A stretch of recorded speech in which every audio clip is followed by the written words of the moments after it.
Markets are down. CPI just came out. Guys, remember, we're here to talk about the markets, but let's get into it right now.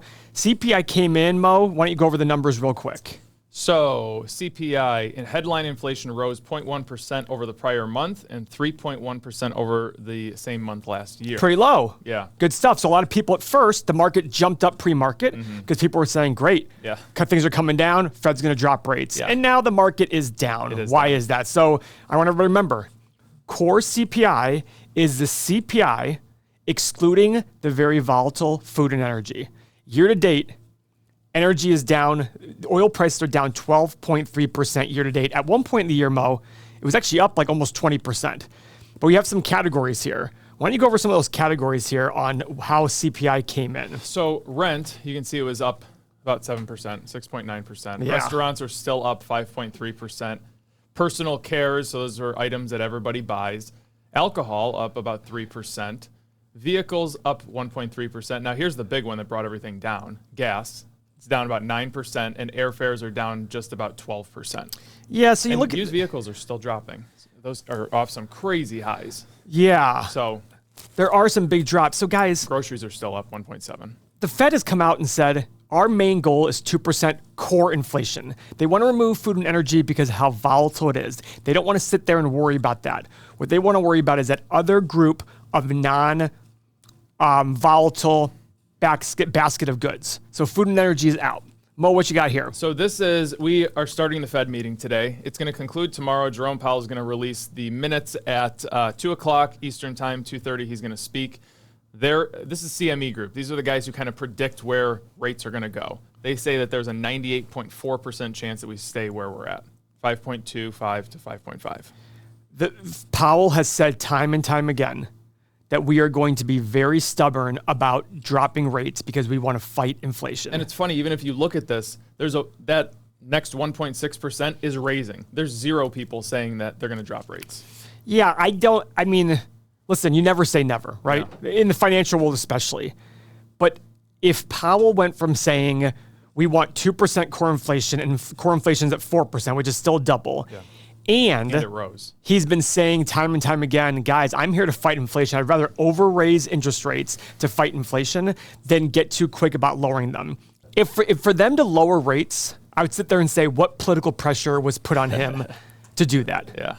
I would absolutely have to say that because I'm looking at it going, man, you've been so stubborn about this. Especially seeing core inflation, it rose 0.3% over last month, but it's in line with estimates. So they were expecting it to go up. Yeah. So why would you lower? And 0.3% is a lot, and it's 4% year over year. Guys, again, 2% is their goal. And guys, if you were like me 2 or 3 years ago when you got confused and they said they wanted 2%, I'm like, how you can get 2%? The long-term average core inflation is the 2%. Now markets have rebounded a little bit. Look at this. The Dow is now up. The NASDAQ is almost even, and the S&P is down slightly. So what's the market doing? Remember, guys, the market's going to be very fickle during the day. I think it's going to not do a whole lot today. It's going to go up and down. Tomorrow's the big day for everybody. Yesterday, we recorded a Instagram reel, and Meta, Amazon, and Apple all reversed to a negative trend. Really? Which is incredible. In the charts. On the charts. So it doesn't really mean anything. It could reverse right back, but it was funny to see that, and yeah, I just couldn't believe it. I saw it yesterday. One big time bank said they see 6,000 on the S&P in the next 2 years. That, yeah. I mean, that's an increase of 33% over the next 2 years. Is it possible? Sure, it's possible. But again, we look at valuations. We have 31 times the 10-year cyclically adjusted PE ratio. Historical average is 17. And we see we're 80% overvalued. The stock market GDP ratio.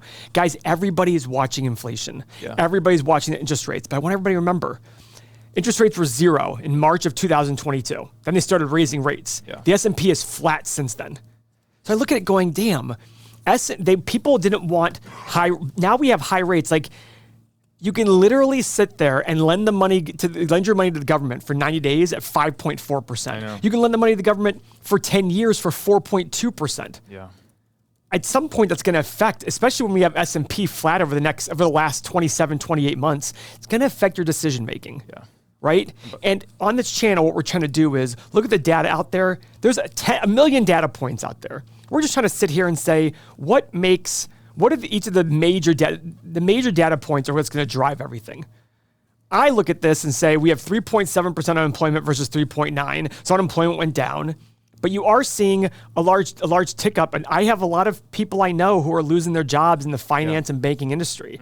That's a little concerning to me. Go ahead, Mo. No, I just wanted to say I misspoke in saying those three stocks. It was Google, NVIDIA, and Meta. I was going to say, I thought NVIDIA. Even so, NVIDIA. Yeah, I know. I mean, NVIDIA is the one where it's leading the Magnificent Seven. So it's interesting about NVIDIA. They've crushed the last 2 quarters of earnings, and yet their stock has not gained from that. And by the way, like their revenue is it's mind blowing to me. But now AMD comes out, and Microsoft announced we're going to look at the AMD chip, and all of a sudden it's like, oh my gosh, does NVIDIA? If that's the case, guys, it's proof that you've got to be careful when you make assumptions about investments that have sky-high assumptions. You have very little wiggle room, very little margin of safety. Right. So what we're trying to talk about on this channel is sitting there and saying, listen, it is hard to fight a high market saying, how do I get in? I have FOMO. I don't want to miss out. Yeah. I get that. I was in your same position a long time ago. That's why I'm here trying to teach everybody. And it also reiterates to myself. I'm reiterating to myself, these are the true things I believe in.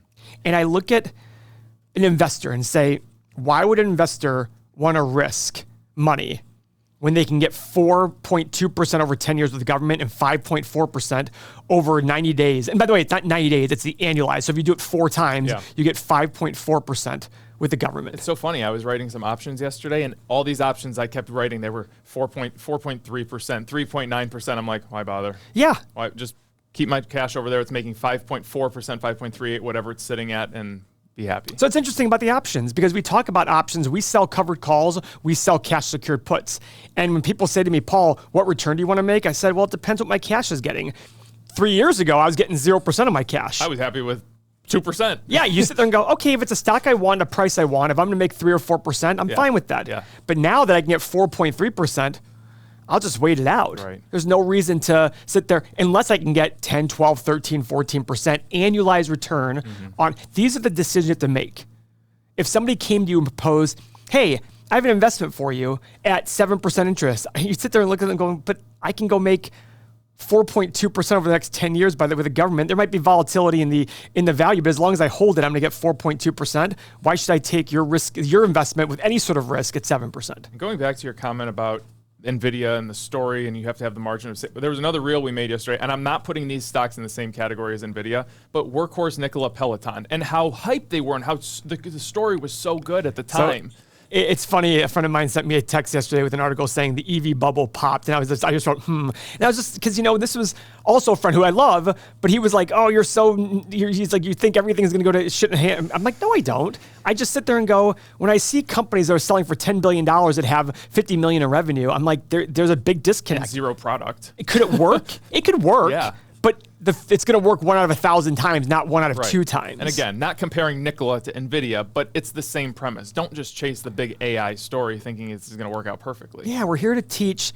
that, guys, you have to have a margin of safety. You have to be able to evaluate a company. Don't worry about the economy. Literally, if you buy a great company at a great price, if the stock goes lower because of the economy, keep buying, because economies go like this.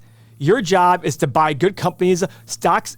Companies will get more profitable. But if you buy, I was looking at my list the other day of the 40 companies I want to own. Not a single one has a bad balance sheet. Yeah. Every single one of them has a strong balance sheet. So I sit there and say, these are companies, I own 14 or 15 of them, but these other 25 extra or 30 extra, I'm looking at going, these companies can withstand a major downturn in the economy. And that's all I'm trying to do. If I can sit there and buy them at better prices, I got a text the other day from a friend of mine saying, hey, Paul, I bought Sprouts Farmers Market because you talked about it. I'm like, well, first off, that was a mistake. You don't buy anything just because I'm talking about it. Yeah. But 2, he's like, and I want to thank you because I'm up 20%. I was like, but if it was down 20%, would you be upset? I'd be happy. I'd be like, great, I can go buy more stock. And that's what we want to teach here. The economy is a big talking point. Absolutely a big talking point. Inflation's a big talking point. Interest rates are a big talking point.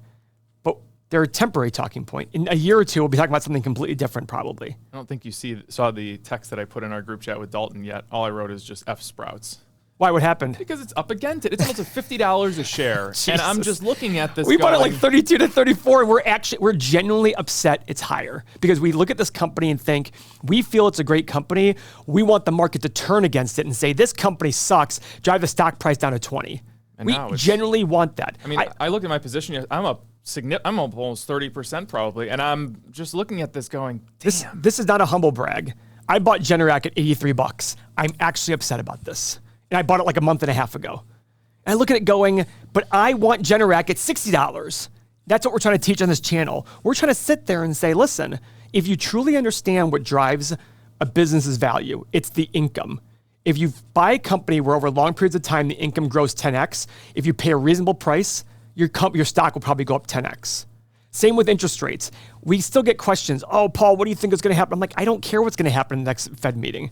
I would have never guessed in March of 2022 that if you told me, hey, we're at 0% and 16 months later we'll be at 5%, 5.5%, that I would think the stocks are even. And they were. Mm-hmm.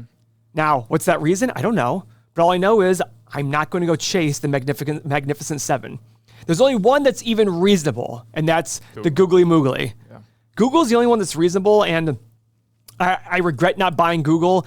I had a strike price of 85 and it hit like $85.38. I didn't buy it. And I do think Google can justify a much higher price than 100. So guys, this is our channel. This is what we talk about. Get ready. We have a lot of videos coming out this week about the Fed meeting. So make sure you keep watching our channel for our reactions to the Fed meetings and stocks as they go on. Thank you very much for your time.